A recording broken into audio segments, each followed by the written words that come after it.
Okay guys, I knew it was bound to happen, and finally it has. Winter has arrived, and with this cold weather, of course,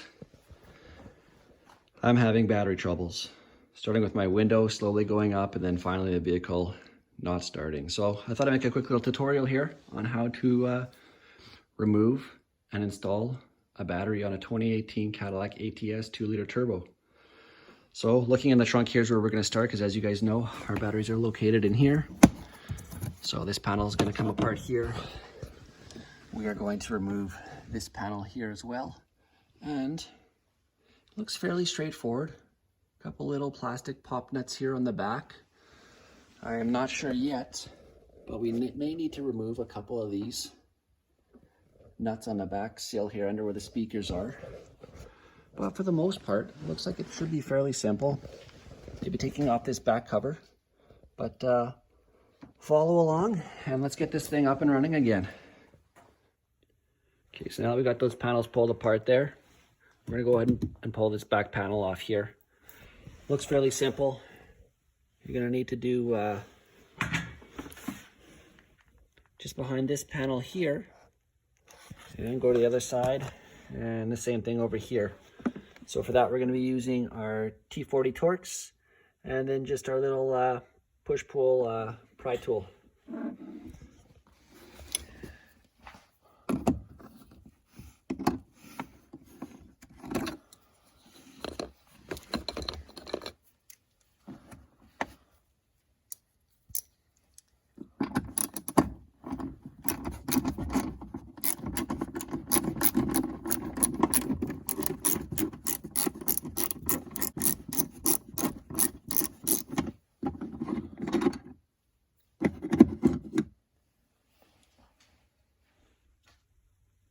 So you can see here, this back panel came out fairly easy. You've got 1, 2, 3, 4 clips. So basically I was just able to pull from the corner here and pull up. You may need a pry tool on here, but I guess I was lucky enough I was just able to lift up from the corner, slide my fingers all the way down, and get that panel off. Now we have access to the inner liner on the driver's side quarter panel here. So you can already see all we're gonna have to do is remove this here, which is fairly straightforward. It's got a little slit in it there that we can just pull back on, pull it out, and we should be should have our battery exposed.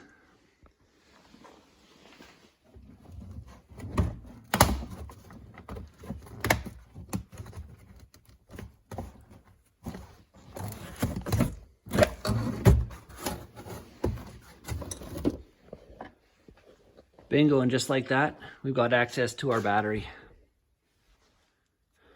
So now that we've got access to our battery, it looks like we're gonna just need a 10 millimeter here, 10 millimeter here, a 10 millimeter here. And if you look down here, there's a little holder right down there.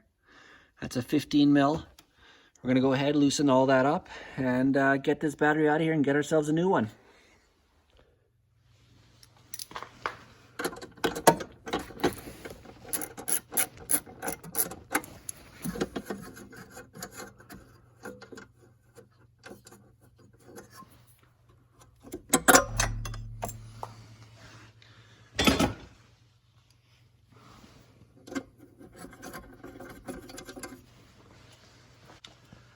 We're going to use our 13 millimeter deep socket with an extension.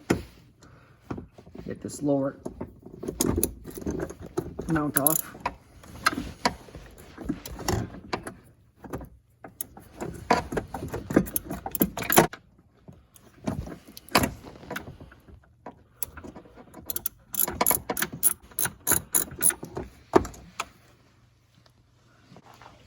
The next thing is going to be getting this section off over here. It's actually stuck on there pretty good.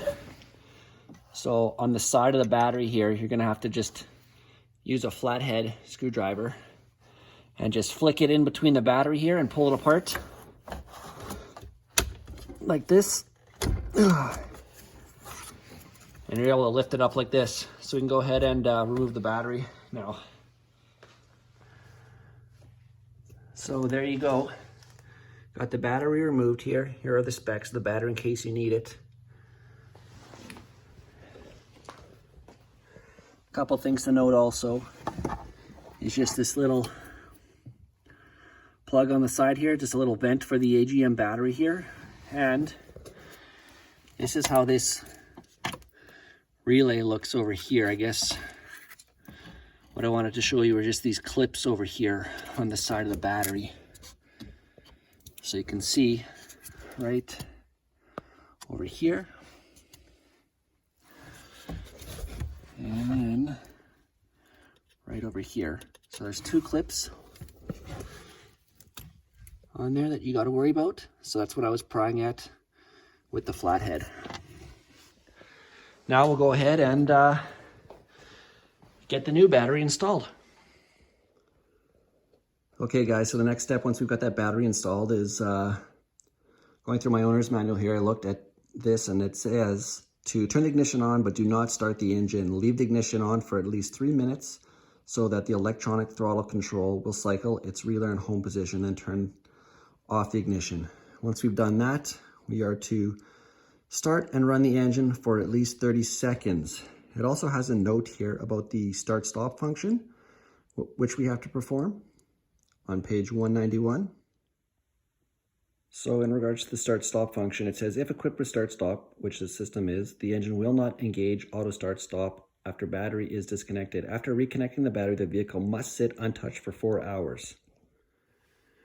Okay, so here we are. We're going to start the relearn process. So we're going to go ahead and push our start button, but not push down on the brake. We are going to hold it for approximately 5 seconds. And you will see everything on the dash has lit up as if she is in run position. And we're going to wait about 3 minutes here. Okay, so as you can see, it's been about 3 minutes, just over. Now we're going to turn the vehicle off. Okay, now the moment of truth. Let the vehicle run for at least 30 seconds.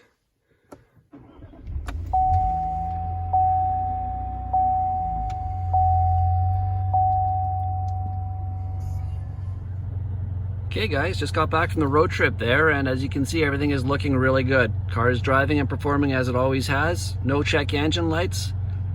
Now all we'll have to do is wait and see if our auto start function is going to work after it sits for 4 hours.